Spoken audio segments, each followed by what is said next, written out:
धूमधाम से मनाया जा रहा है।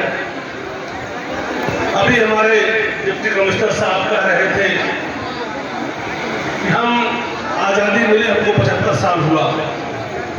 जरा सोचिए,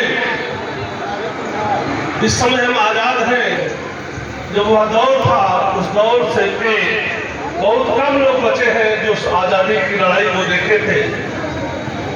इतिहास के माध्यम से जो हम लोग पढ़ते हैं, अंग्रेज हमारे देश में व्यापार करने के लिए आए थे और व्यापार करते करते, क्योंकि उस समय हमारा देश छोटे छोटे सूबों में बटा हुआ था, उन सूबे के छोटे छोटे राजा हुआ करते थे, आपस में ही लड़ाई झगड़ा करते थे, आपस में लड़ते रहते थे।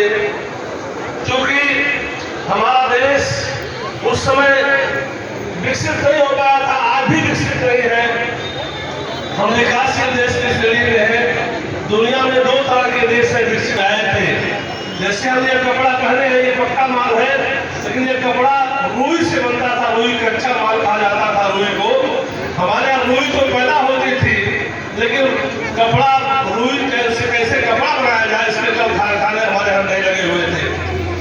अंग्रेज हमारे यहाँ आए व्यापार करने के लिए, हमसे सस्ते दर पर यहाँ से कच्चा माल खरीद करके ले गए और मुनाफे की होड़ में और भी तमाम विदेशी हमारे देश में आए और उस समय हमारे देश के राजाओं की फूट का फायदा उठा करके हमारी आवाज उठने लगी और तमाम अपने देश को आजाद कराने के लिए हमारे भारत माता के तमाम सपूत उनसे संघर्ष किए, लड़ाई लड़े, तमाम लोगों ने कुर्बानियां दे दी, तमाम लोग हंसते हंसते फांसी के फंदे पर झूल गए, तमाम माताओं की गोदे सुनी हो गई, तमाम बहनों का सिंदूर धुल गया।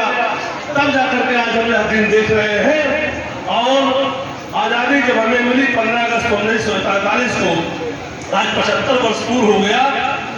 आज भी हम उसी स्थिति में जा रहे हैं। तमाम राजनीतिक दल के लोग हमको जो है आपस में बांटने का काम कर रहे हैं जात धर्म के नाम पर। इसीलिए हमारे देश के यशस्वी प्रधानमंत्री नरेंद्र मोदी जी ने आह्वान किया हमारे देश की एकता और अखंडता कायम रहे।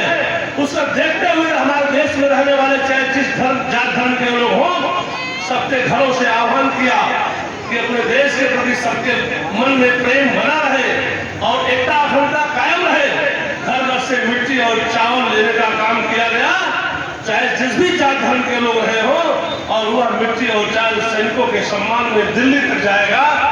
इसी को लेकर के देश की एकता और अखंडता कायम रहे और हमें अपने देश के प्रति लगाव बना रहे, ताकि कोई विदेशी आकर फिर हमको जो है इस तरह से हमारे देश पर हमला न कर पाए, हमारे देश पर अपना अधिकार न जमा पाए।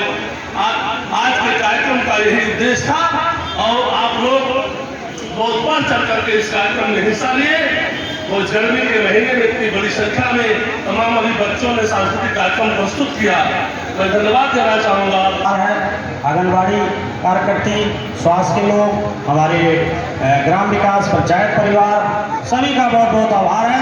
हम अपने खंड विकास अधिकारी महोदय से अनुरोध करेंगे कि आज के इस कार्यक्रम में आए हुए थे और सबसे बढ़ के हमारे जो मीडिया बंधु हैं उनके लिए आप लोग विशेष तालियां बजाएं। उन्होंने आज अपना बहुत ही अपनी जो उनके कर्तव्य हैं इस लोकतंत्र के प्रति, समाज के प्रति, और जो हमारा सरकारी योजनाओं को क्रियान्वयन पर लाने का जो समय समय पर वो हमको कहीं न कहीं से रेखांकित करते रहते हैं, हमको जगाते रहते हैं एक निष्पक्ष भूमिका में। उनका बहुत बहुत आभार।